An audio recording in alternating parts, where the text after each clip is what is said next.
ดีกลับมาพบกับทีนบล็อกเนาะวันนี้เราอยู่ที่งานจันทร์เนาะเรามามีงานอยู่งานจันทร์ก็คืองานวุ่นวันเด็กเนาะ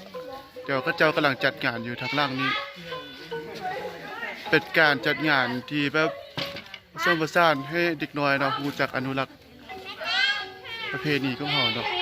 เป็นงานวันเด็กเนาะที่คึกคืนแล้วก็ส่งเสริมวัฒนธรรมอยู่ที่งานจันทร์โลกบางเนาะคนไล่เนาะตอนนี้เด็กน้อยกำลังจัดเที่ยวเนาะกำลังพากันฟ้อนมีการฟ้อนเนาะแล้วก็มีเขียนนานาดเขียนเครื่องดนตรีพื้นบ้านของลาวเฮาเนาะรักษาประเพณีมีคนไล่เดี๋ยวนี้เนาะเต็มเลยเป็นสุดชนเผ่าเนาะชนเผ่าลือชนเผ่าขมุก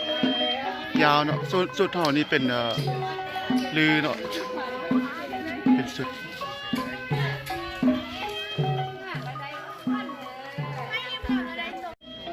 ซอฟอนเนาะพวกเด็กน้อยวันนี้เป็นวันเด็กวันที่1สากลเนาะ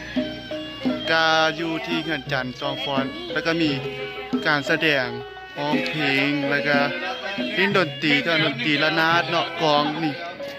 ดูนี่เนาะก็จะสอนเนาะนี่แม่นซอฟอนบทเพลงยังฟอนยังมีชื่อบ่โอ้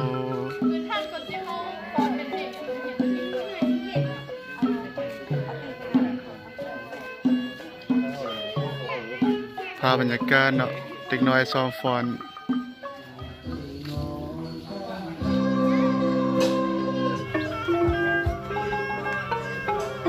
ที่สอกับนิรนาถ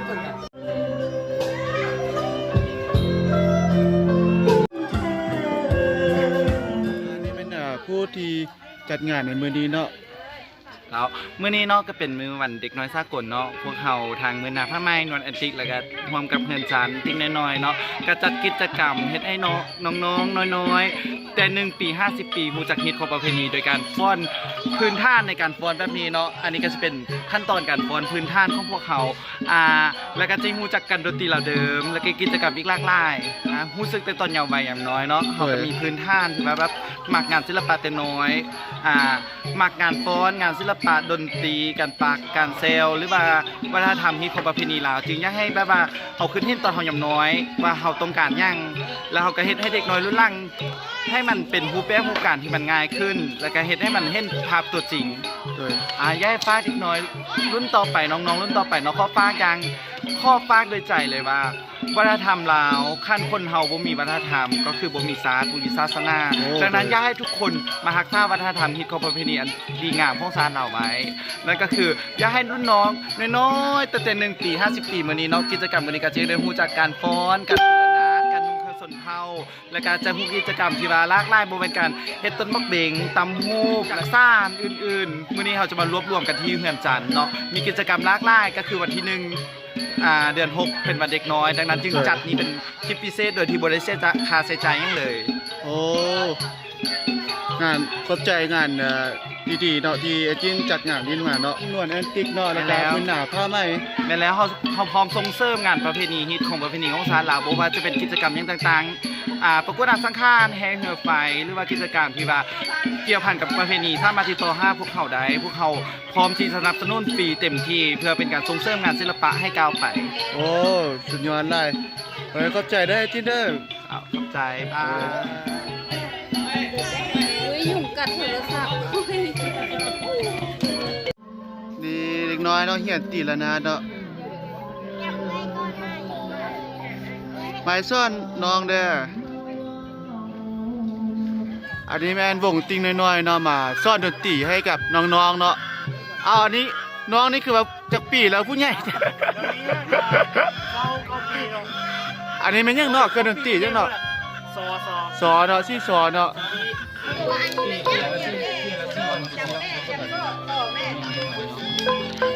ลองไว้นี่แล้วตำรวจเบิ่งดูนั่นแหละก็ได้แต่ตามข้อเลยเนาะอันละ4 บาทแล้วเขาก็ตีลง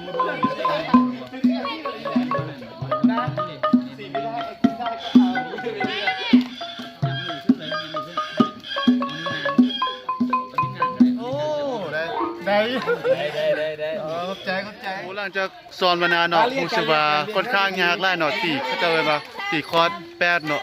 3-4 บาทคือว่ารู้สึกว่าคักหลายอันนี้ก็เจ้ากำลังประกาศผลแล้วเนาะว่าผู้ใดเป็นผู้ชนะมี อันนี้เด้อันนี้เด้อันนี้เด้ ดู น้องอยากจะโอลิน เอ้ย ไปโอลินเรา เนี่ยเป็นผู้ชนะเนาะในวันนี้ได้ฟ้อนไปแล้วเนาะเมื่อกี้ได้รางวัลไปแล้วนี่ยังเล่นเครื่องดนตรีเนาะเข้าไปสิ่งอยู่เว้ยได้ มือตาเลย1 2 3จี้จ้ะ เอ้ยกิจกรรมส่งเสริมเด็กน้อยเนาะเครื่องแต่งกายแล้วก็สอนดนตรีซ้อมฟ้อนเนาะรางวัลได้รางวัลไปแล้วได้รางวัลไปแล้ว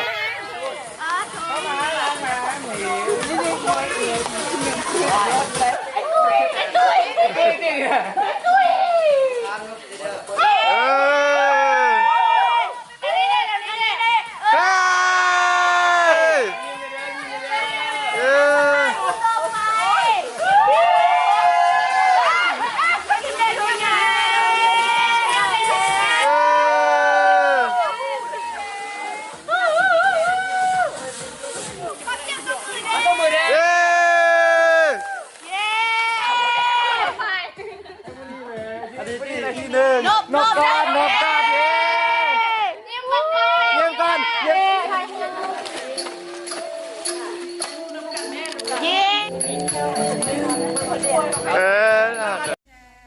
บรรยากาศเนาะมอบรางวัลให้กับเด็กน้อยเดินแบบแล้วก็ดิ้นดนตรีเนาะเพื่อตั้งใจก็ได้รางวัล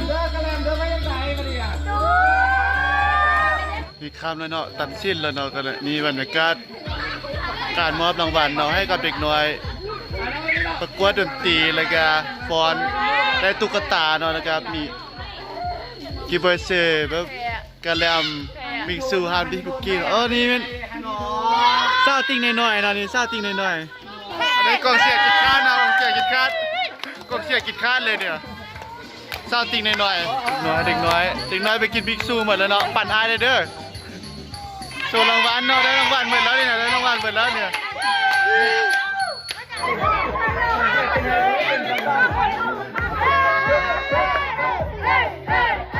รอบกิจกรรมในมื้อนี้ก็จบลงแล้วเนาะอยู่ที่เขื่อนจันทน์เนาะเป็นมือเด็กน้อยสากลเนาะเป็นการอนุรักษ์รักษาเนาะให้เด็กน้อยนี่รู้จักวัฒนธรรมแล้วก็ดิ้นเครื่องดนตรีแล้วก็ฟ้อนเนาะโอ้มื้อนี้รู้สึกว่าม่วนหลายพบกันในคลิปต่อไปนะกับทีมเจ้าทีมบล็อกเนาะสำหรับมื้อนี้สวัสดี see you